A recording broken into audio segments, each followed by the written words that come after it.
Naay gamay nga snow karong adlaw. Hello, konnichiwa, happy Wednesday. 7 kapin na ko ni baba unya wala ko nagdahom nga sa akong pag-adto sa parkinganan sa bike mo niya nga ako ang makita.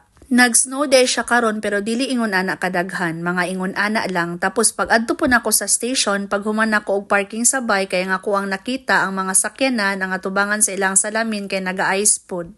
Medyo early pa siya para mag-snow pero tungod siguro sa katugnaw mao nang usahay na ay mga ginagmay. Habang nagahulat ko sa bus kay naa na po'y niabot nga train.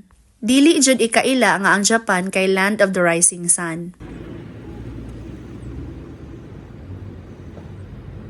Pagkataod-taod kay naabot na ang bus padulong sa eskwelahan. As usual, kami lang gihapong duha ni nanay ang pasayro. Pag-abot sa eskwelahan, kay diretso dayon ko sa English room unya ko ang giabrihan ang TV, tapos nag-open pug ko sa laptop para didto i-access ang among lesson karong adlaw. Basta Wednesday kay 5 ka buok ang ato ang klase, upat sa buntag, isa sa hapon.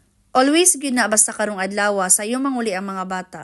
Paghuman sa klase, wala namang ko laing buhaton, so nag-atik-atik ko og sulat para atik-atik pod nga naatay gibuhat. Sa amuha ding paniud to kaganina kay mao ni ang set sa ilahang school lunch. Wala tay kanon karon, hamburger lang siya tapos naatay sabaw, gulay unya nga tuang prutas kay saging pod. Pauli na ko ani unya nagsakay na ta og bus. Tulo lang mi pasayro unya ang isa kay nagbasa og libro. Kung ako ani kay dili gyud nako carry kay malipong ko. Ang kana pong isa dira kay nagdula ra pod sa ihang cellphone, so yung ani kahilom diri sulod sa bus. Paghuman ako og kuha sa bike kay nihapit pa ko diri sa Lawson usa ko ni uli. Ang mga bills diri sa Japan kay kasagaran diri siya sa convenience store bayaran. See you!